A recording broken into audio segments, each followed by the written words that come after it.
तो हम लोग आते हैं new segment electric field line. इसको कंप्लीट करने के बाद जाएंगे इलेक्ट्रिक पोटेंशियल के ऊपर, है कि नहीं। तो आप देखो इलेक्ट्रिक फील्ड लाइंस क्या होता है अच्छे से एकदम।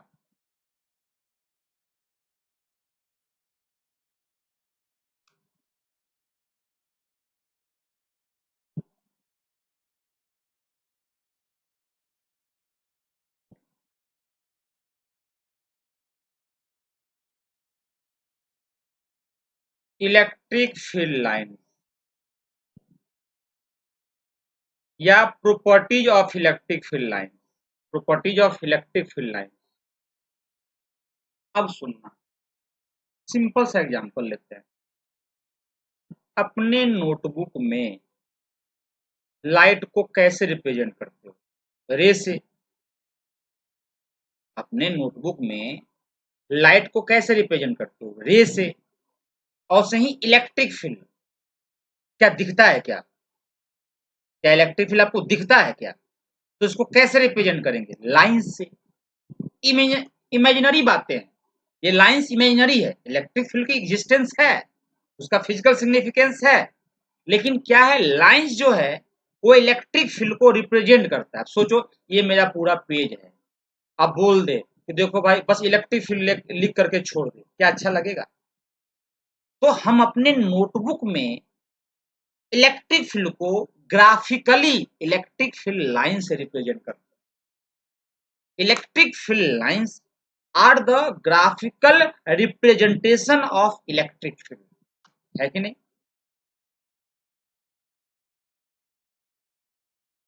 क्या बोले? कोई भी चार्जेस, सोर्स चार्जेस अपने सराउंडिंग में एनर्जी फैला कर रखता है, अपने अपने सराउंडिंग में एक फील्ड बनाता है, वो फील्ड एनर्जी से भरा होता है और वही एनर्जी दूसरे चार्ज पार्टिकल पे फोर्स लगाता है। इस टाइप का चीज है कि नहीं? तो हम क्या बोल रहे हैं कि इलेक्ट्रिक फील्ड का फिजिकल फिजिकल सिग्निफिकेंस तो है सर, लेकिन अपने नोटबुक में इलेक्ट्रिक फील्ड को कैसे रिप्रेजेंट करेंगे? जैसे लाइट को रे से रिप्रेजेंट करते हैं, और ही अपने नोटबुक में ग्राफिकली इलेक्ट्रिक फील्ड को इलेक्ट्रिक फील्ड लाइन से रिप्रेजेंट करेंगे। और इसमें कोई 30 मार खान चीज है ही नहीं, है कि नहीं? चलो बहुत सुंदर। तो हम लोग पढ़ने वाले हैं कि जो इलेक्ट्रिक फील्ड लाइंस है उसका प्रॉपर्टी क्या है, उसका प्रॉपर्टी क्या है। तो सारे प्रॉपर्टी को अच्छे से पढ़ते हैं, कोई बहुत बड़ी बात नहीं है। पहला प्रॉपर्टी,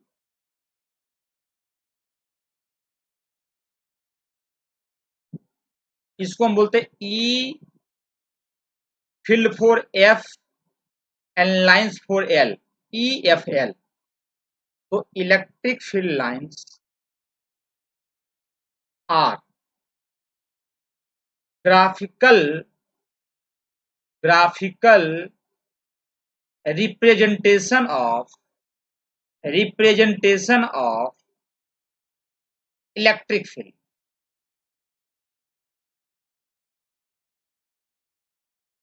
पहला पॉइंट, अपने नोटबुक में इलेक्ट्रिक इलेक्ट्रिक फील्ड को ग्राफिकली इलेक्ट्रिक फील्ड लाइन से रिप्रेजेंट करते हैं। क्लियर है? दूसरा पॉइंट, ये सब प्रॉपर्टी है, यहाँ पे लिख सकते हो properties of electric field lines. दूसरा प्रॉपर्टी क्या है? बोला कि आपको पता है दो तरह के चार्जेज होते हैं, एक पॉजिटिव एक निगेटिव। तो एक पॉजिटिव चार्ज मान लेते हैं, पॉजिटिव पॉइंट चार्ज, एक निगेटिव पॉइंट चार्ज। तो बोला क्या गया कि electric field lines originate from positive charge. Electric field lines originate from positive charge, originate from positive charge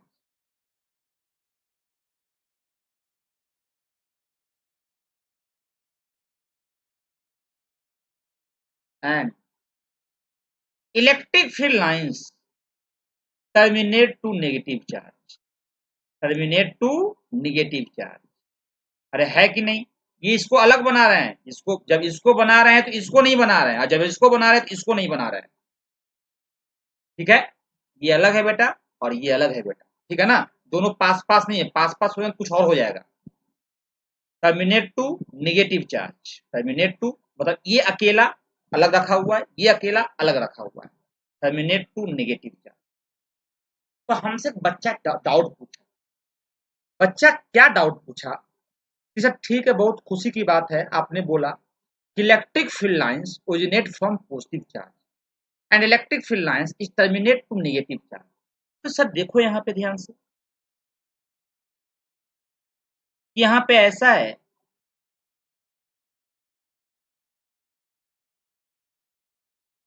हमको तो दिखा इससे सर कि इलेक्ट्रिक फील्ड लाइंस, सॉरी यहाँ पे उल्टा नहीं, यहाँ पे ऐसे, originate from positive charge and terminate to infinity. Electric field lines originate from positive charge and terminate to infinity. कहां से ओरिजिनेट किया? पॉजिटिव चार्ज से, और कहां टर्मिनेट कर रहा है? इन्फिनिटी पे। समझो ऐसा क्यों हुआ, ऐसा हम क्यों कर रहे हैं? सोचो, इस दुनिया में कोई चार्जेज नहीं है, बस ये पॉजिटिव चार्ज है और इसके आजू बाजू में कोई चार्ज नहीं है। तो क्या करेगा? इन्फिनिटी पे ये minus minus minus minus create कर देगा। तुम खुद सोचो ना, ये प्लस है तो क्या ये माइनस को खींचना चाहेगा अपने पास? अगर ये प्लस है और दुनिया में कोई दूसरा माइनस चार्ज होगा तो क्या उसको अपने तरफ खींचना चाहेगा? क्योंकि प्लस माइनस में प्यार है। लेकिन इसके आजू बाजू में चार्ज ही नहीं है, तो कहां हो सकता है? इन्फिनिटी पे हो सकता है।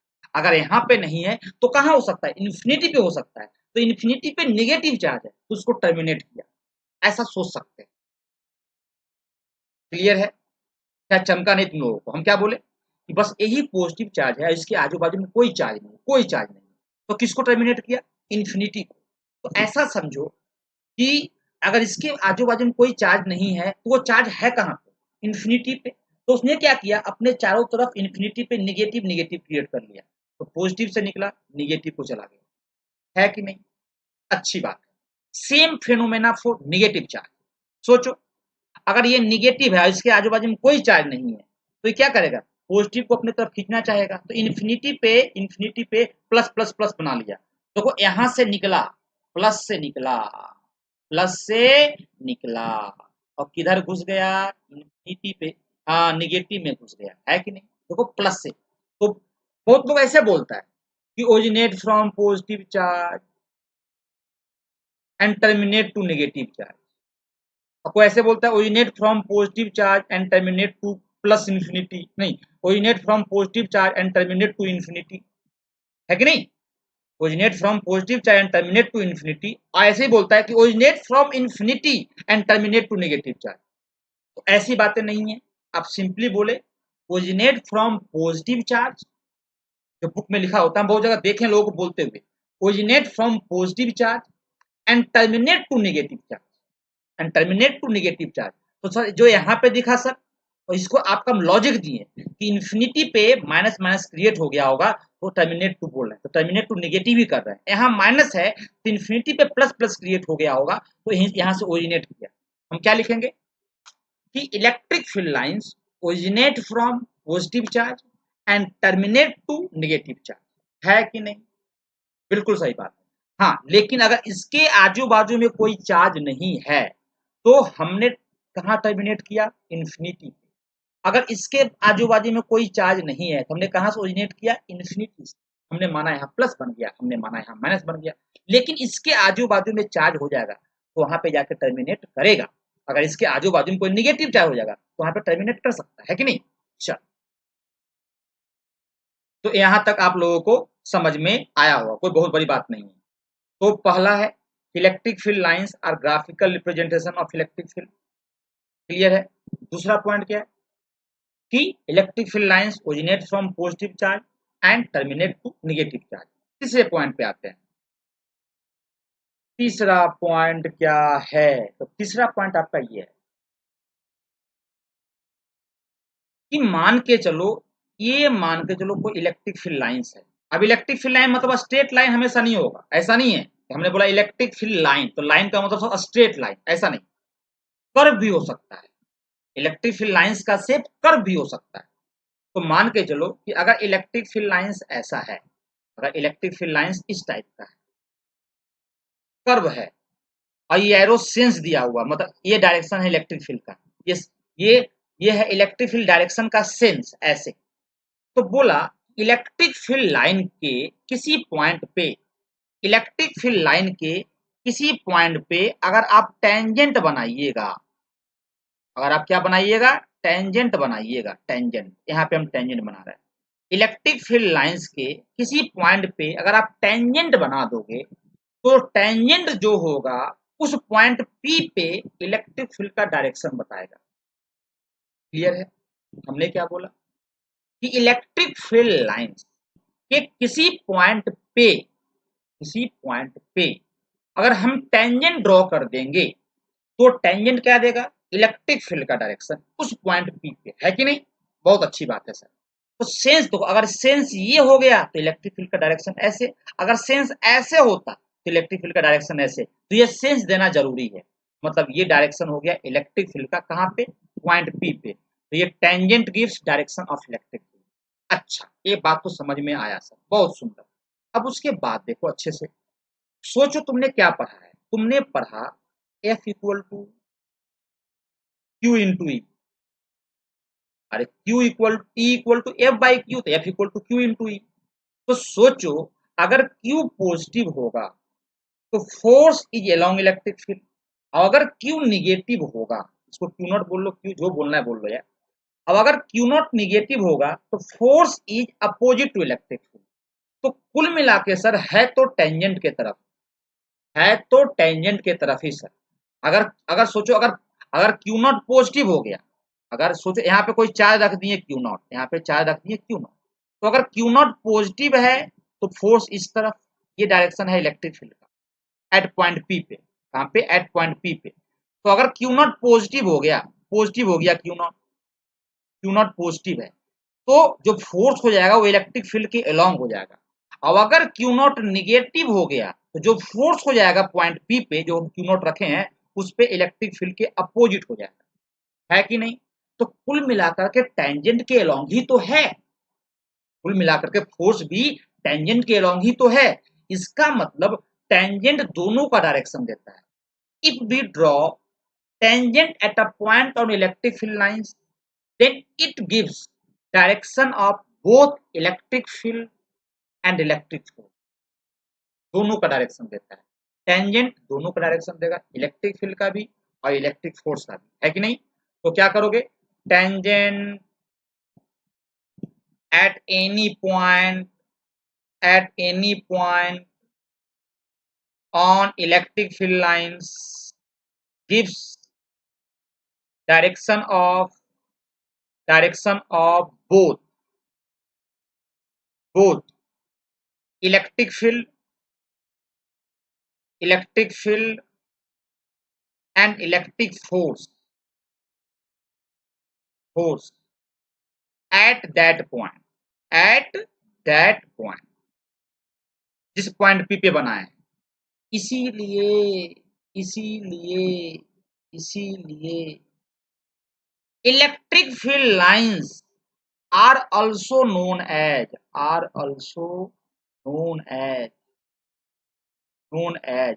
electric line of forces, electric line of forces, electric line of forces. Sir ये इलेक्ट्रिक फील्ड के साथ इलेक्ट्रिक फोर्स का भी डायरेक्शन देता है, इसलिए इलेक्ट्रिक फील्ड लाइंस को इलेक्ट्रिक लाइन ऑफ फोर्सेज भी बोलते हैं, है कि नहीं? समझ में आया कि नहीं? अरे क्लियर है क्या? क्या बोले, इलेक्ट्रिक फील्ड लाइन का मतलब स्ट्रेट लाइन नहीं, इलेक्ट्रिक फील्ड लाइन का कैसा भी शेप हो सकता है, और कैसा भी शेप कैसे हो सकता है हम बताएंगे, उसकी टेंशन मत लो, समय के साथ सब क्लियर करेंगे। तो इलेक्ट्रिक फील्ड लाइंस के किसी पॉइंट पे जाके अगर टेंजेंट ड्रॉ कर दिए तो इलेक्ट्रिक फील्ड का भी डायरेक्शन देगा, और इस फॉर्मूला से इलेक्ट्रिक फोर्स का भी डायरेक्शन देगा। इसीलिए इलेक्ट्रिक फील्ड लाइंस को इलेक्ट्रिक लाइन ऑफ फोर्सेज भी बोलते हैं, है कि नहीं? चलो ये पॉइंट भी आपका क्लियर हो गया। तो हम लोग थोड़ा सा और आगे बढ़ जाते हैं, देख लो यहाँ पे ध्यान से, यहाँ तक समझ में आया sir?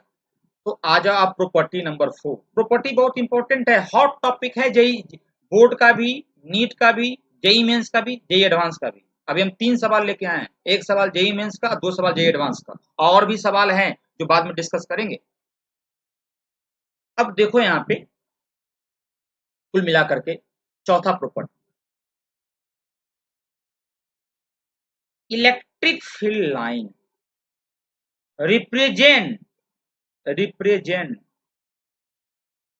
Net electric field. Net electric field बहुत important point. Electric field line जो होता है वो किसको रिप्रेजेंट करता है? Net electric field. समझो कैसे? सर जी ये मान लो ये Q1 है, ये मान लो Q और ये मान लो Q, और ऐसे ऐसे ऐसे ऐसे ऐसे ऐसे हमने इसको इस लाइन को बाइसेक्ट करते हुए हमने एक परपेंडिकुलर ड्रॉ कर दिया और हम इस पॉइंट पे चाहते हैं इलेक्ट्रिक फील्ड, है कि नहीं? अब सुनना ध्यान से, बताओ इसके कारण यहाँ पे इलेक्ट्रिक फील्ड किधर होगा? इसके एक लाइन ड्रॉ करो, एक लाइन ड्रॉ करो, इस लाइन के रेडियली आउटवर्ड, दोनों प्लस प्लस है, दोनों प्लस प्लस है। तो इससे इसके मानो ये 1 मान लो और ये 2 मान लो, दोनों का मैग्नीट्यूड सेम मानते हैं, तो इसके कारण इलेक्ट्रिक फील्ड इधर होगा E1, और इसके कारण देखो ऐसे ऐसे ऐसे इधर होगा E2। अगर इस दोनों का मैग्नीट्यूड सेम है तो इस दोनों का भी मैग्नीट्यूड सेम होगा, है कि नहीं? तो इस दोनों का रिजल्टेंट हो जाएगा इधर।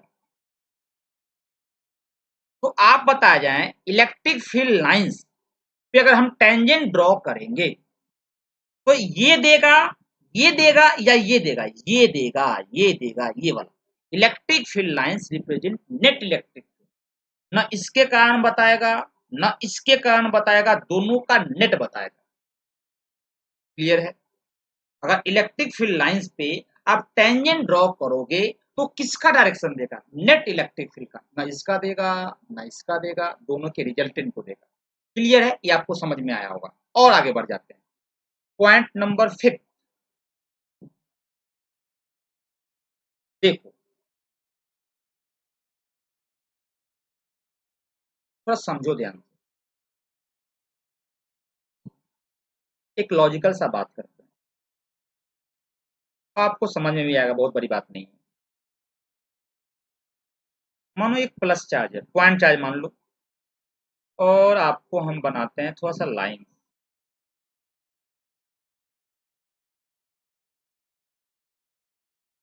ये इलेक्ट्रिक फील्ड लाइंस है, ये इलेक्ट्रिक फील्ड लाइंस है, ये इलेक्ट्रिक फील्ड लाइंस है, ये इलेक्ट्रिक फील्ड लाइंस है, ये इलेक्ट्रिक फील्ड लाइंस है, ये इलेक्ट्रिक फील्ड लाइंस है, ये इलेक्ट्रिक फील्ड लाइंस है, ये इलेक्ट्रिक फील्ड लाइंस है। ये सब बनाए, ऐसी ऐसी बात। इतना हम कर लिए। अब सुनना ध्यान से जो बोलने जा रहा है। सबसे पहले ये हो गया डायरेक्शन, ये क्या हो गया? डायरेक्शन। बताओ ऐसा ही इलेक्ट्रिक फील्ड लाइंस क्यों बनाए? रट्टा मारे रेडियली आउटवर्ड, अरे प्लस चार्ज से ओरिजिनेट करता है। स्ट्रेट लाइन ही क्यों बनाए? क्योंकि किसी पॉइंट पे भी टेंजेंट ड्रॉ करो तो इलेक्ट्रिक फील्ड का डायरेक्शन देगा, ऐसे रेडियली आउटवर्ड। यहाँ पे डायरेक्शन इधर, यहाँ पे डायरेक्शन इधर, यहाँ पे डायरेक्शन इधर, यहाँ पे डायरेक्शन इधर, यहाँ पे देखो रेडियली आउटवर्ड, यहाँ पे डायरेक्शन इधर, यहाँ पे डायरेक्शन इधर, यहाँ पे डायरेक्शन इधर, यहाँ पे डायरेक्शन इधर। अरे बोल यार, हमने सारे पॉइंट को मिला दिया, हमने सारे पॉइंट को मिला दिया। और समझ, और समझ, मान के चल कि यहाँ पे समझ, यहाँ पे मान के चल एक एक सोर्स चार्ज, यहाँ एक सोर्स चार्ज है, एक सोर्स चार्ज है, मानो किसी टाइप का ये सोर्स चार्ज है, पॉइंट चार्ज नहीं है, कोई बड़ा चार्ज है, एक अजीबो गरीब शेप का। तो मान के चल यहाँ पे उसने इलेक्ट्रिक फील्ड ऐसे क्रिएट, ऐसे यहाँ पे ये डायरेक्शन था, इस पॉइंट पे, इस पॉइंट पे हम मान ले यहाँ पे गया तो इधर डायरेक्शन आ गया, यहाँ पे गया तो इधर डायरेक्शन आ गया, यहाँ पे गया तो इधर डायरेक्शन आ गया। तो हम क्या किए ना कि हर एक पॉइंट पे जो इलेक्ट्रिक फील्ड का डायरेक्शन आया, हमने क्या किया कि जो हर एक पॉइंट पे हमने क्या किया कि प्रैक्टिकली हम टेस्ट कर रहे हैं, हम प्रैक्टिकली टेस्ट कर रहे हैं हर एक पॉइंट पे इलेक्ट्रिक फील्ड का डायरेक्शन। फोर्स निकाले, अब फोर्स एंड डायरेक्शन चेक कर सकते हैं क्योंकि सब कूलम फोर्स से ही आया है। तो यहाँ पे हम डायरेक्शन चेक किए, यहाँ पे हम डायरेक्शन चेक किए, यहाँ पे डायरेक्शन चेक किए, यहाँ पे, तो यहाँ पे इधर इलेक्ट्रिक फील्ड आया, यहाँ पे इधर इलेक्ट्रिक फील्ड आया, यहाँ पे इधर इलेक्ट्रिक फील्ड आया, यहाँ पे इधर। अब हमने कुछ ऐसे कर्व बनाया, हमने कुछ ऐसे कर्व बनाया कि यहाँ पे टेंजेंट ड्रॉ करे तो ऐसे आए, यहाँ पे टेंजेंट ड्रॉ करे तो ऐसे आ जाए, यहाँ पे टेंजेंट ड्रॉ करे तो ऐसे आ जाए, यहाँ पे टेंजेंट ड्रॉ, तो हमारा कर्व ही ऐसे मिला। फील कर, ये मजेदार पॉइंट कि पहले हम क्या किए ना, सोर्स चार्ज के कारण ना हर एक पॉइंट पे डायरेक्शन निकाल लिया, हर एक पॉइंट में क्या निकाल लिया, डायरेक्शन, और कुछ ऐसे मिलाएं सबको, कुछ ऐसे कर्व बनाए, ठीक है, उस पॉइंट पे टेंजेंट बनाए तो यही डायरेक्शन आए, इस पॉइंट पे टेंजेंट बनाए तो यही डायरेक्शन आए, इस पॉइंट पे टेंजेंट बनाए तो यही डायरेक्शन आए। तो पहले डायरेक्शन निकाला और फिर सबको मिलाया, सच दैट उस पॉइंट पे अगर हम टेंजेंट बनाए तो ही डायरेक्शन आ जाए इलेक्ट्रिक फील्ड का। अरे हाँ कि ना, तो देखो यहाँ पे इसके कारण यहाँ पे इधर डायरेक्शन, इसके कारण यहाँ पे इधर डायरेक्शन, इसके कारण यहाँ पे इधर डायरेक्शन, सबको मिला दिए तो एक स्ट्रेट लाइन बन गई। अरे हाँ कि ना, तो स्ट्रेट लाइन ऐसे ऐसे आया। ये सब बहुत मजेदार बात है, समय के साथ फील आती है कि नहीं। तो ऐसा बात की हमारे पास ये टाइम है, तो ये हो गया, इसको रब कर दिया जाए, एक बार इसको भी रब कर दिया जाए, दोबारा बना लेते हैं थोड़ा साफ सुथरा फिगर, परेशान अपने को नहीं होना है। चलो कोई बात नहीं, हो जाएगा सब कुछ। तो हो गया प्लस चार्ज, और ये है प्लस चार्ज, और हमने बनाया फिर इलेक्ट्रिक फील्ड लाइन।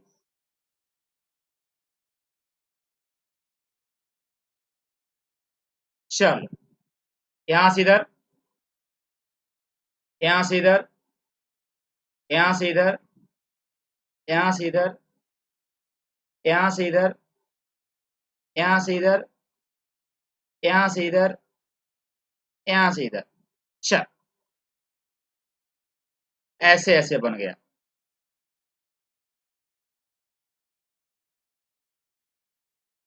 अब सुनना, तुम बताओ, इस प्लस चार्ज से दूर जाओगे तो क्या कूलम्ब फोर्स कमता है? बिल्कुल सर। इलेक्ट्रिक फील्ड सर कमेगा सर, है। मतलब इस, बताओ क्या लिखे थे, पॉइंट चार्ज के कारण इलेक्ट्रिक फील्ड, बस मैग्नीट्यूड को देखना, के क्यू बाई आर स्क्वायर। तो क्या आर को बढ़ाएंगे तो क्या इलेक्ट्रिक फील्ड कमेगा? बिल्कुल सर, आप आर को बढ़ाओ तो इलेक्ट्रिक फील्ड कमेगा, उसका मैग्नीट्यूड, भाई कंपेयर मैग्नीट्यूड को ही करते हैं, ठीक है नहीं। इसका मतलब ये है सर, इसका मतलब ये है सर कि यहाँ पे इलेक्ट्रिक फील्ड कम है, अगर ये पॉइंट 1 है और ये पॉइंट 2 है, तो electric field at point 1, electric field at point 1 is greater than electric field at point 2। ये बात समझ में आया सर? तो ये बता क्यों रहे हो सर, ये तो आपको पहले से पता है। नहीं, यहाँ पे आपको एक प्रॉपर्टी डिफाइन कर रहे हैं। अब सोचो यहाँ पे ध्यान से, यहाँ पे हमने एक एरिया बनाया, सपोज दैट हमने यहाँ पे एक एरिया बनाया, ये वाला एरिया,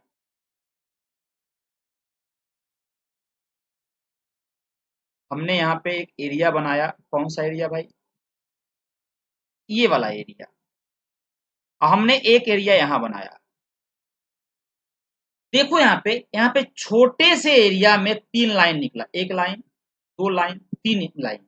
और देखो वही 3 लाइन देखो यहाँ बड़े सा एरिया में निकला, यहाँ एक छोटा सा एरिया था, 3 लाइन निकला, और देखो यहाँ एक बड़ा सा एरिया में वही 3 लाइन निकला।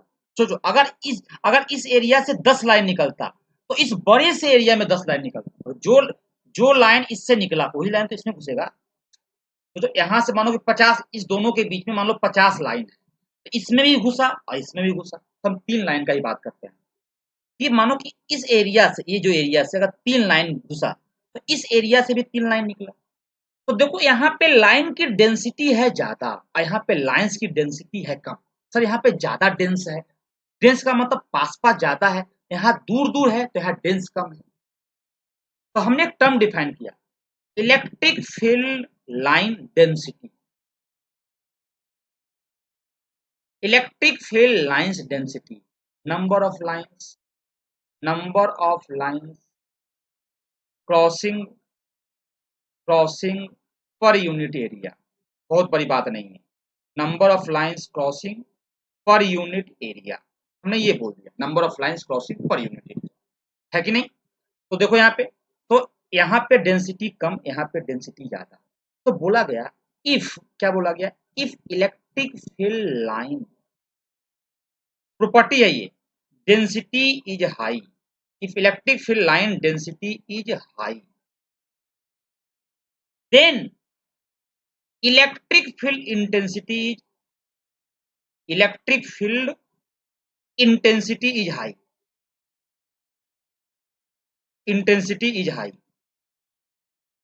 अगर इलेक्ट्रिक फील्ड लाइन की डेंसिटी ज्यादा होगा, number of lines crossing per unit area, तो देखो यहाँ पे छोटा एरिया था, 3 लाइन क्रॉस किया, यहाँ पे बड़ा एरिया था, 3 ही लाइन क्रॉस किया, तो यहाँ डेंसिटी कम ना गया सर, लाइन 3 ही है, एरिया बढ़ गया, है कि नहीं। तो अगर डेंसिटी ज्यादा होगा तो इलेक्ट्रिक फील्ड लाइंस ज्यादा, डेंसिटी कम होगा तो इलेक्ट्रिक फील्ड लाइंस कम होगा, है कि नहीं। इसीलिए सर क्या था, यहाँ पे क्या था, 0.1 पे डेंसिटी ज्यादा था, इसलिए E1 is greater than E2। तो बिना फॉर्मूला का भी बना सकते हो, कभी कभी इस पे सवाल आता है, मानो कि सर पॉइंट चार्ज था तो फॉर्मूला पता था, कभी कभी आपको अजीबोगरीब चार्ज दे देगा, आपको फॉर्मूला पता ही नहीं होगा, तो वहाँ पे चेक करना चाहिए, जहाँ पे ज्यादा डेंस वहां पे इलेक्ट्रिक फील्ड की वैल्यू ज्यादा, जहां पे इलेक्ट्रिक फील्ड लाइंस कम डेंस वहां पे इलेक्ट्रिक फील्ड की वैल्यू कम, है कि नहीं। अब सोचो एक सवाल ऐसा दिया हुआ था, एससीबी का सवाल है, सिंपल सा मान के चलो, टाइम काफी है अभी अपने पास, कि ऐसे दिया हुआ है, ऐसे ऐसे ऐसे, एक ऐसे, एक ऐसे, ये पॉइंट ए है, ये पॉइंट बी है और ये पॉइंट सी है। अब बोला कंपेयर इलेक्ट्रिक फील्ड, ये इलेक्ट्रिक फील्ड लाइंस, क्वेश्चन बोल दिया compare electric field, electric field, electric field at point A B and C.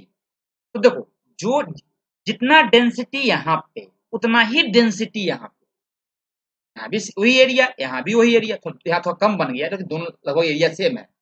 तो sir A equal to E B, sir A equal to E C, लेकिन sir यहाँ पे area ज्यादा है और क्या है, लाइंस 3 ही है, लाइंस क्या है, 3 ही है, तो एरिया ज्यादा है, लाइंस थी, तो यहाँ पर सर कम डेंस दिख रहा है, तो ए इक्वल टू ई सी और ज्यादा होगा इससे, ईबी से, है कि नहीं, सिंपल सा बात। सर ये कम क्यों हो गया सर, क्योंकि यहाँ पे कम डेंस है कि नहीं। तो ऐसे बहुत सारे चीजें रहते हैं, बहुत बड़ी बात नहीं। अब सोचो ऐसे कोई बना देगा इस टाइप से, ऐसा ऐसा ऐसा, 3 लाइन बना दिया, ये 3 लाइन, ये 3 लाइन निकला कहाँ से, कोई पॉजिटिव सोर्स चार्ज से। अब पूछा बताओ, ये ए बोल दिया, ये बी बोल दिया, बताओ कहाँ इलेक्ट्रिक फील्ड ज्यादा है, तो ए पॉइंट पे ज्यादा इलेक्ट्रिक फील्ड है, क्यों, क्योंकि यहाँ पे इलेक्ट्रिक फील्ड लाइंस की डेंसिटी ज्यादा है कि नहीं, electric field lines crossing per unit area. तो ये आपका प्रॉपर्टी नंबर क्या था, 5, ये आपका जो प्रॉपर्टी नंबर जो है ये 5 है, कि electric field line density is high, the electric field intensity is high. अब हम लोग आते हैं अगले प्रॉपर्टी पे, हम लोग क्या आते हैं, बिल्कुल सही टेलीटर, बिल्कुल सही एकदम, गुड गुड गुड गुड। थोड़ा सा और आगे बढ़ जाते हैं,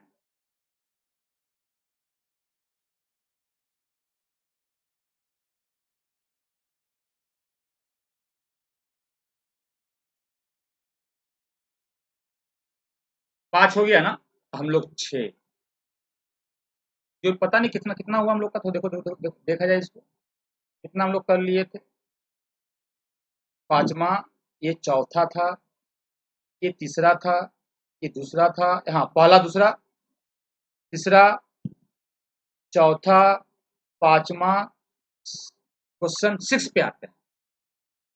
बोला two electric field lines never intersect, two electric field lines never intersect, two electric field line never intersect, दो इलेक्ट्रिक फील्ड लाइंस इंटरसेक्ट नहीं कर सकता है, क्यों सर, सुनो ध्यान, कि मान के चलो कि दो इलेक्ट्रिक फील्ड लाइंस, एक ये था और एक ये था, ये मानो ये इलेक्ट्रिक फील्ड लाइंस मान लो 1 है और ये इलेक्ट्रिक फील्ड लाइंस मान लो 2 है, मान लो इंटरसेक्ट कर गया। तो एक बात बताओ कि क्या इंटरसेक्शन पॉइंट पे, जो इंटरसेक्शन पॉइंट ये वाला है, तो सोचो अगर इसके ऊपर इलेक्ट्रिक फील्ड लाइंस 1 के ऊपर इंटरसेक्शन पॉइंट पे टेंजेंट बनाओगे तो टेंजेंट का डायरेक्शन ये आएगा, और इंटरसेक्शन पॉइंट पे इलेक्ट्रिक फील्ड लाइंस 2 पे टेंजेंट बनाओगे तो टेंजेंट का डायरेक्शन ये आएगा।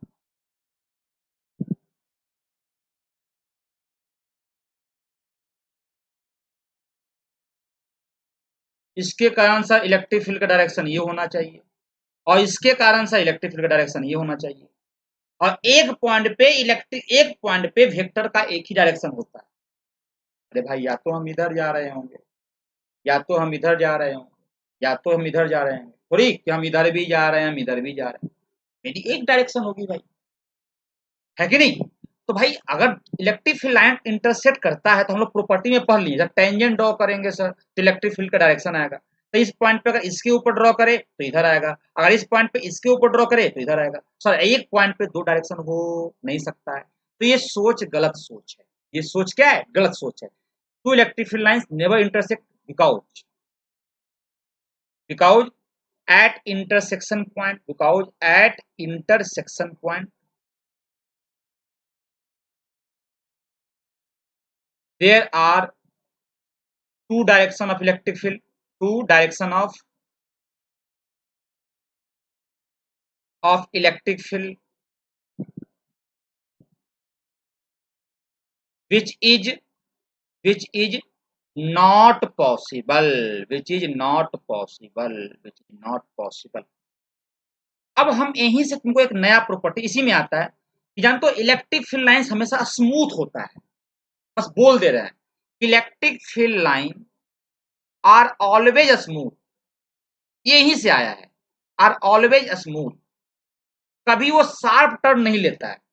इलेक्ट्रिक फील्ड लाइंस कभी शार्प टर्न नहीं लेगा, ऐसा नहीं ये जा रहा है तो जाते रहेगा, ऐसा नहीं कि गया ऐसे और अचानक से ऐसे घूम गया, ऐसा पॉसिबल नहीं।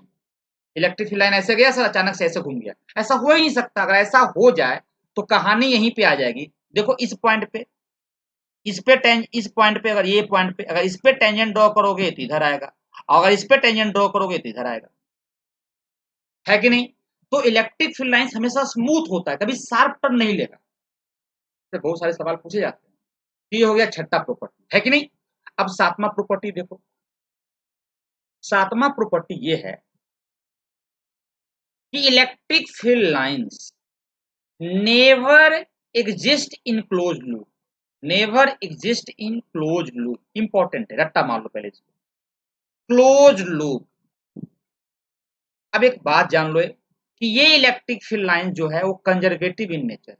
दो तरह का इलेक्ट्रिक फील्ड होता है, एक कंजर्वेटिव, एक नॉन कंजर्वेटिव। पढ़ाएंगे बाद में, टेंशन मत लो, मैग्नेटिज्म में जाके कंजर्वेटिव इन नेचर।